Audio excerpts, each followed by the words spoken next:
I'm Dr. Baxter. Some of you might be aware of my work previously, if you're so inclined. I kind of like the chief architect of a queer space called Manchester Penetrated. Manchester Penetrated exists in a few different formats. Performance is just one aspect of that. So here I am. I decided, like 9 months into social distance restrictions, on the day of action for zero COVID, called by a number of different organisations, Independent Sage, some trade unions. I didn't feel comfortable going into tent protest, so I thought I'd do something else in reaction. So today's broadcast, basically, there's a few things I want to just kind of disclaimers and warnings before we start. I am speaking this performance. Any ideas or viewpoints, concepts raised are completely the viewpoints and the worldview of Dr. Sebastian Baxter and Manchester Penetrated. Do not represent any other organisation.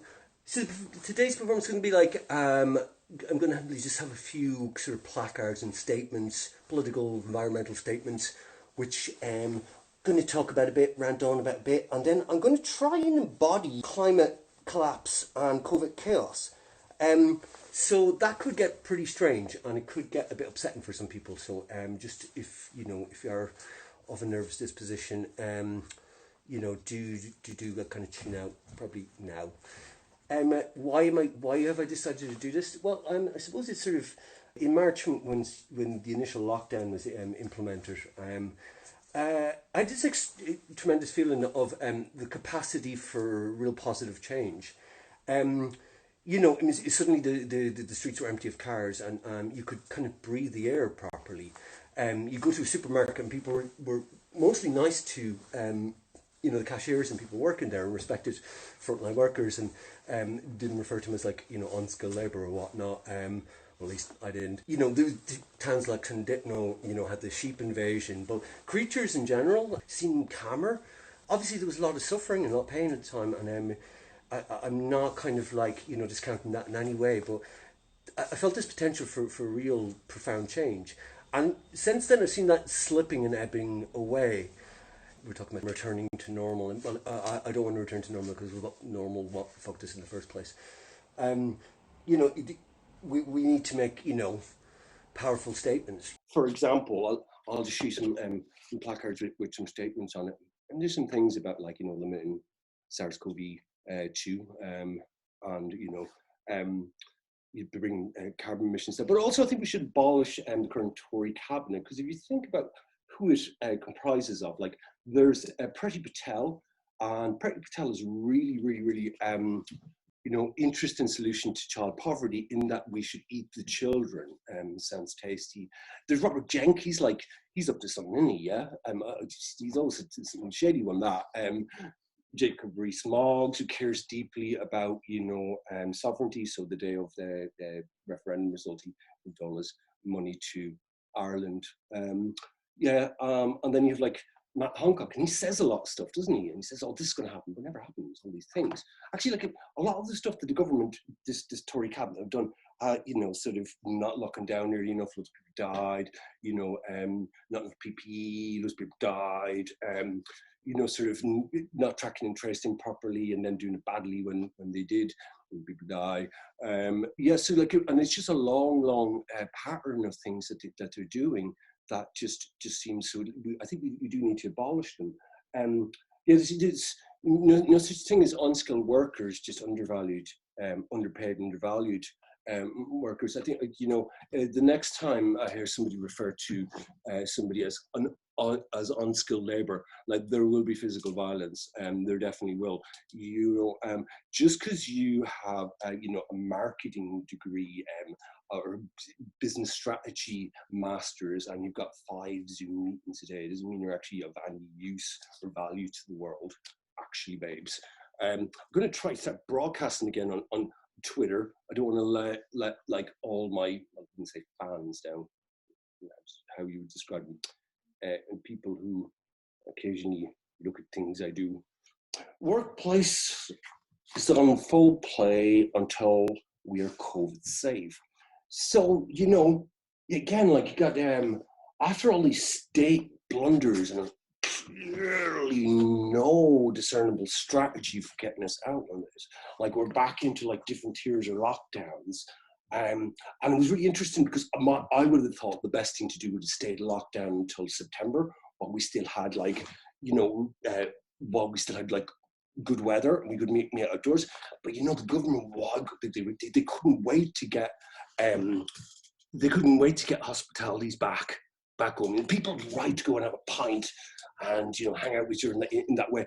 But then after a few months, of course, they're blaming hospitality for causing a rise in the R number. And then, you know, for Christmas, it's like we're allowed to, you know, go see our family, and brilliant. So then we're going to, like, I mean, this is not a popular idea, you know, fuck Christmas.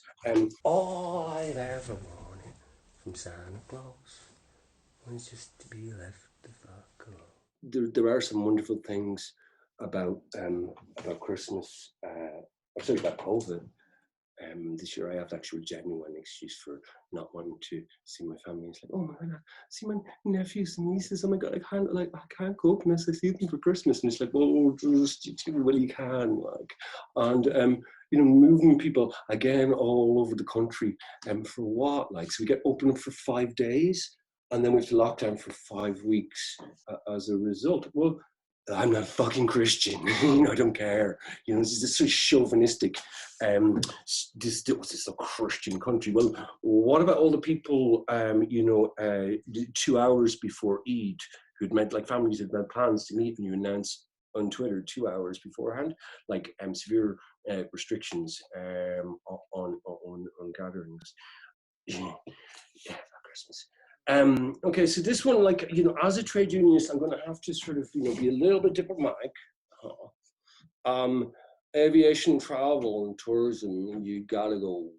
You gotta go. Okay, so I understand, like, people, you know, are very concerned about their jobs if they work in aviation, or we do need to fly less. You know, flying over to on a city break to Lisboa, Budapest, you know, because I just need a break, you know. Well, you know, if you've signed the Faustian pact already and your life is miserable, nothing's going to change by going to Budapest. You know, you're still going to be the same person. We need to think about the effect that that's having on our planet. You know, people flying for meetings now. We know you use Zoom, don't need to do that. Most tourism isn't of actually any benefit to society in any way, and is quite destructive. For instance, you know, there was an awful lot of like mawkish reporting during the summer about like the family dimple from Shropshire or some shit.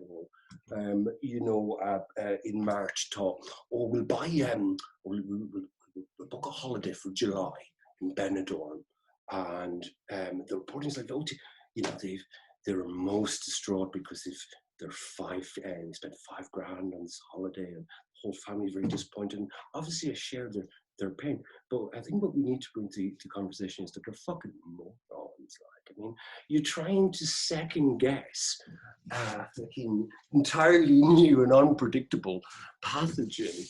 You know, I think that could work out well for you, to fly to some place that's culturally more or less the same as where you came from, but just warm. You know, you go to a bar and you're showing Geordie Shore. You're eating, like, you know, steak and chips and drinking a pint of bitter. It's almost better in a way, because there's no possibility of actually encountering a cultural difference because everyone's forced to speak your language. So this is not beneficial to society, I would say. Not popular ideas. Maybe I'm just bitter because I can't afford to go anywhere at the moment. I'm could be willing to concede that. COVID-19 is a virus transmitted around the globe by rich people that mostly kills poor people. So let's remember, in like January and February, wealthy people, you know, flying around to kind of have a holiday to, you know, for Chinese New Year and Carnival, you know, Wuhan, Brazil, Italy, there's there. And the consequences that has had, obviously, I don't need to kind of elaborate on too much.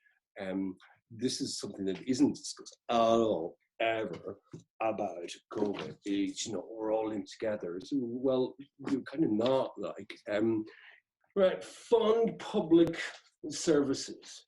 We live the system. We keep the show on the road.